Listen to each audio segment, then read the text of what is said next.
you ever felt like you were just stuck? Like you really need a change in your life? I guess we all go through that from time to time.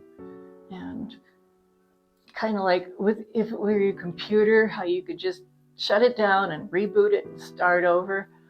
But our lives aren't quite like that. But I've seen this phrase come through on my video feed and some of the titles, how I reinvented myself after 50. And I keep seeing this come through, and it kind of got me to thinking, reinvent. For some reason, it just didn't set right with me yet. So thinking about it, it's like, we didn't invent ourselves to begin with.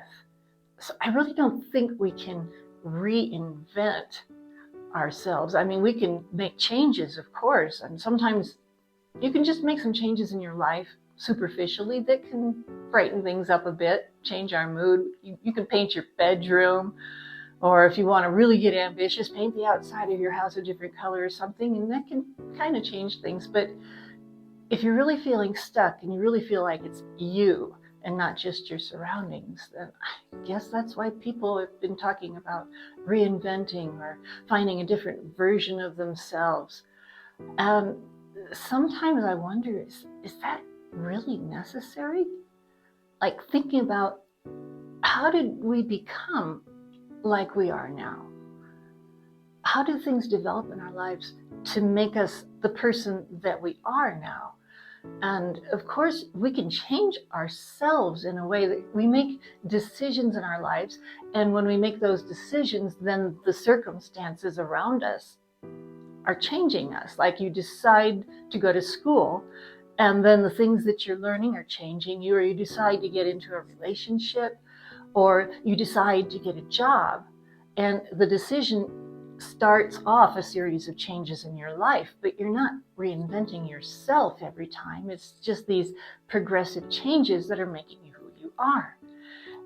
But sometimes it does get to the point where things just aren't the way we are. We're not comfortable with stuff, and it's time for a change. It's time just to start over again, which we really can't do. But so people will change their image and start to dress differently and talk differently. And, it's okay to change your hairstyle or get some new clothes, but to think that that's really changing who we are, it really, what it does, it reminds me of what we used to do decades ago.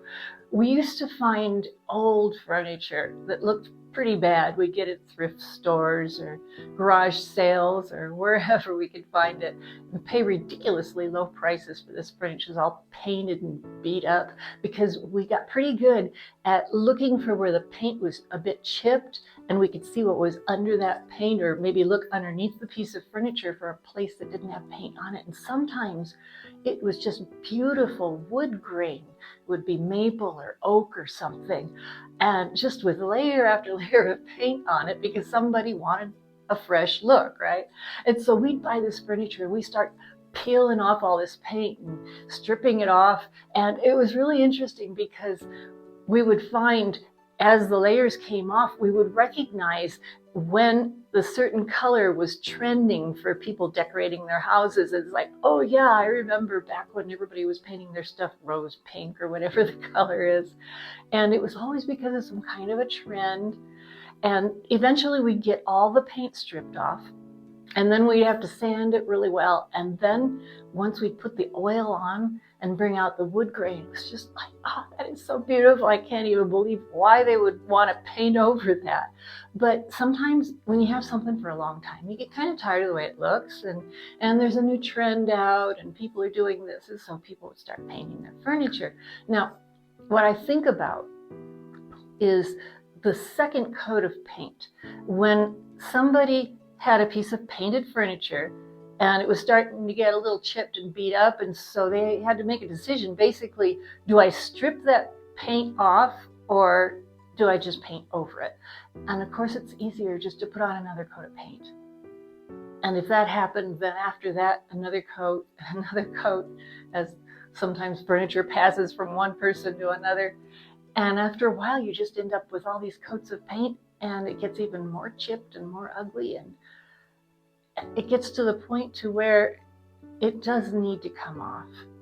Now, sometimes I think our lives are like that, and we find that we have covered things up here and there and maybe redecorated and changed images and stuff because of, I don't know, because of stuff that we don't like, that we see in ourselves, maybe because of, well, like the paint gets chips in it and stuff. We go through stuff and we don't like the way things are, and so let's just fix this up here, make it look better.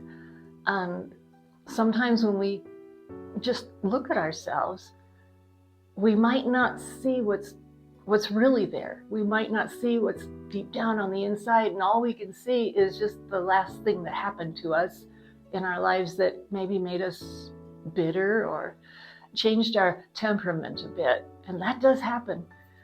That a person who's been always a positive person might be a little more pessimistic or cynical about life, or sometimes we get stubborn and hard and strong-willed, or even depressed or withdrawn.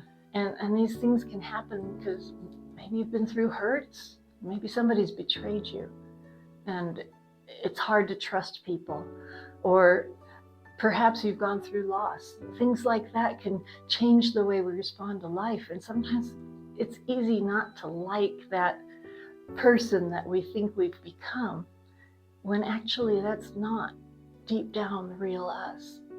And I think really the trick is in finding what we really are, finding what we always had been. And I'm not talking about like going back to when we were younger and being just like we were when we were in our 20s or something like that, but I'm talking about finding really what we've become as a result of everything we've lived, the positive parts, that we've had experiences, we've gained wisdom, we've gained knowledge, and we've grown through all these things. If we can just recognize that, and even finding these negative things that have happened to us, that instead of focusing on that, well, I've become more negative because of being let down in life, being disappointed in life, things just didn't happen the way they should have. But instead of that, pull the strength from it, that we got through that. That's the way I look at it, because I've gone through stuff, in my life that it did bring me down for a while.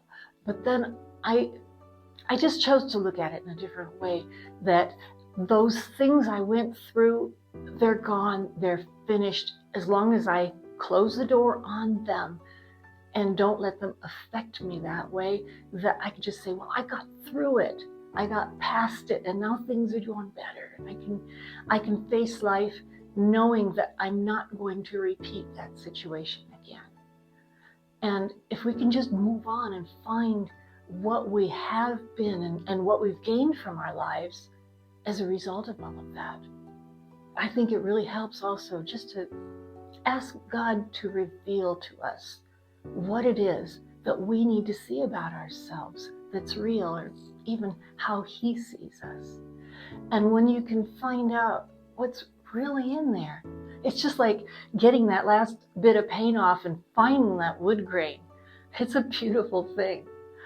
Find it, sand it down, oil it up. And if we can get to that point, then we can shine. And after all, there's also a lot of talk out there of being genuine and being real. And I really think that's what we need to aim for, because the real us is what we can be with confidence and strength. And if we're looking at living well for the last decades that we have of our life, might be 30, 40 years you've got left, but why should we live it trying to be something that we're not? So let's be real. Let's get rid of some of that paint. Let the real you shine. Because after all, that's what we were meant to be. Thanks for watching.